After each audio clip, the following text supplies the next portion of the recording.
mucaakan koo gudhanii bosona kan koo lixa anatu abbaa biyyaa eenyu sunatti garee bosonni jiruu biyyaa.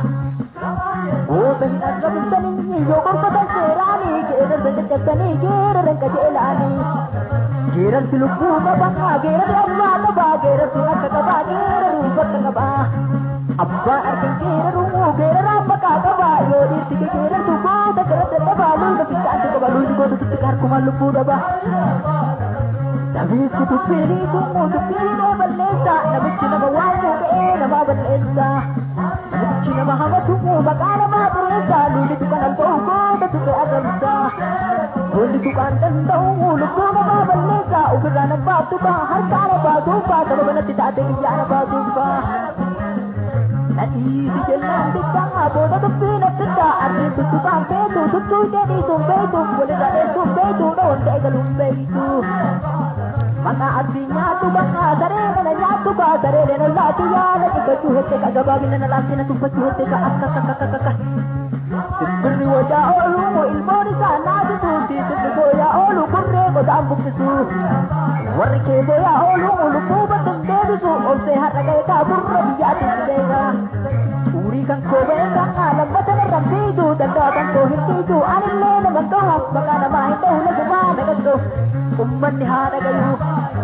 Isi lubbuu kusatti balbalatu haa ta'u maqaa kan koo haa ta'u tokkoon beeka kan baay'ee eegata ganaa isii kennee karaa kan koo beeka ka lubbuu du'a hin oolle baay'ee hin soorka halagaa borgol abdadheen soorka mirga namaa tukka kiyya xiqqii tukka kasi kamalee keessa ka'ee koo keessa tukka karra koo seessa koo wadhanii kan dhaqsa ajjeetti du'a ka maqaan tuulee kaasa bakka kan irratti qotaan awwaalaa ka lafee koo hin biqiltu koo hin turka ijoollee koo guddatti gumaan koo hin baata bakka koo baraka abbaa biyyaa taata absaaya yoo ijoollee qabsoon kennan tuutuka qabsoo walirraa jettu hamma bilisoomutti walumatti fufaka qabsoo irratti jabaatan bilisummaan dhufaka. Osoo harki koo beeku hamma laalamu eegu fidaa kilaashii kiyyaa jinnaara harrii wajjin rasaasa guutuu wajjin kottaa fitaa wajjin.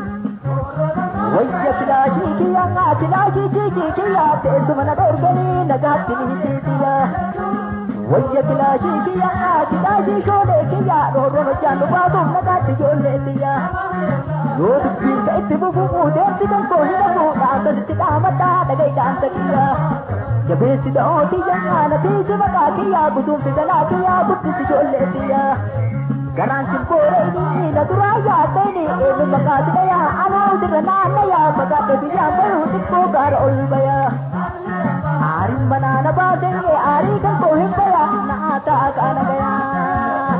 Shaala dhabeettiin ni lukaan awwaarakaa kan dadhabee rafte bineensa muka yaate bosona hojjaan taa'ee qeerramsa karaa kaate leenca baddaa dammachee kosoo gaara tarsaatee haqotti karaa baate riraan gaara baqayyee dallotti karaa baate qoreef kophee kaawwanne qorraa foyaa uffanne roobaan silaan qabanne aduu jalaan boqanne handiyyaa karaan laallanne lammii koo diinaan laanne diinaa karaa hin galle biyya rafuun jaalanne tapha kotootii bayi gubuu waan qopheesse irraa gadee xuruuf seeraa isaa bal'aa gabaabse eeboo waan dhabolchaan dhufu kootiin cabse beela garaana bulche qabattuu ni dheerofse galaallee harkaan goggorattee dabarse daakii keessa moo ka garaa gargar baqalte jabaan ayaa oromoo gaaf tokko nama taanaa yoo rabbi nu dabarse jabaan ayaa oromoo gaaf tokko nama taanaa yoo rabbi nu dabarse jabaan ayaa oromoo gaaf tokko nama taanaa yoo rabbi nu dabarse.